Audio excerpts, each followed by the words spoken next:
As with DC systems, on multi-engine aircraft, constant frequency AC generators can be operated either in isolation or in parallel.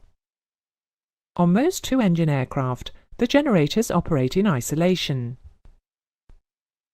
while many aircraft with more than two engines have their AC generators operating in parallel. In this lesson, we will look at parallel generator operation. You will recall that for DC generators to operate in parallel, their output voltages have to be the same. Similarly, the output voltages of all AC generators being paralleled must be the same. However, for three-phase AC machines, things are a little more complicated than that, as frequency and phase sequence also need to be taken into account. If the two generators are at different frequencies before they are connected in parallel, then damage can occur, as one generator tries to slow down and the other tries to speed up, so they must be at the same frequency before paralleling. As well as being at the same frequency, they must also be of the same phase sequence, and in phase. That is to say, at any point in time, phases A, B and C on the first generator must be identical to phases A, B and C on the second generator. If two or more AC generators are connected in parallel, their frequencies will be locked together. The system frequency will be that of the generator with the highest load.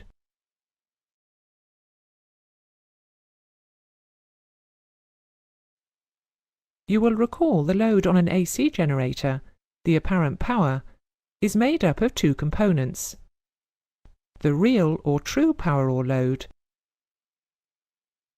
and the reactive power or load. Each generator must take an equal share of both the real and the reactive loads. Load sharing is not required when AC generators are operating independently.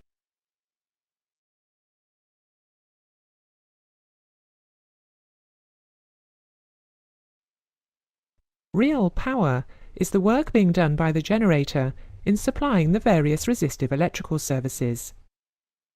It is the product of the in-phase current and voltage, and it is measured in watts or kilowatts. Real load is directly related to the mechanical effort or torque required to drive the generator by the engine, through the CSDU. If the torque required to drive each of the generators connected in parallel is equal, then the real load on each generator, or the real power produced by each generator, will be the same. Real load sharing is achieved by controlling the CSDUs and adjusting the torque at their output shafts so that all parallel generators are experiencing the same torque. Each generator has a load controller, which controls the CSDU to maintain the basic frequency of the generator in a range of 380 to 420 Hz. When generators are connected in parallel, each load controller senses the in-phase current being supplied by its generator.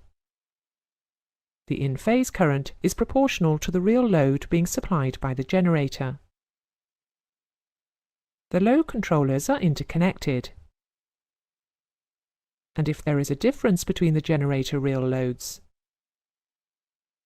the controller of the generator taking the lower load will signal its CSDU to increase the torque input to its generator,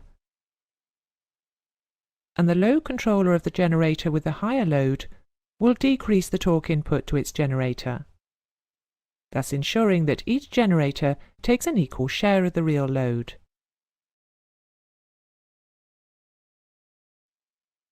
You will recall that reactive power, or the reactive load, is a product of the vector sum of inductive and capacitive currents, which are 90 degrees out of phase with the voltage, and voltage, expressed in kilovolt amperes reactive. A generator's reactive load is therefore directly proportional to its output voltage. Reactive load sharing is achieved by controlling the voltage output of each generator that is connected in parallel, by adjusting the current flow through the voltage regulator to the exciter generator. If the parallel generators' output voltages are identical, then the reactive load on each generator will be the same. Each generator has an error detector, which is monitoring the reactive load being taken by the generator. The error detectors are interlinked. If there is a difference between the parallel generators' reactive loads, then the error detector of the generator with the higher load will signal its voltage regulator to reduce the exciter field current, and thus the generator output voltage, and the error detector of the generator with the lower load will signal its voltage regulator to increase the exciter field current, and thus its generator output voltage. That is the end of the lesson. Here are the main points that you need to remember. The output voltage of all generators being paralleled must be the same. The frequency of all generators being paralleled must be the same. The phase sequence of all generators being paralleled must be the same, and they must be in phase with each other. Real load sharing is achieved by controlling the CSDUs and adjusting the torque at their output shafts, so that all parallel generators are experiencing the same torque.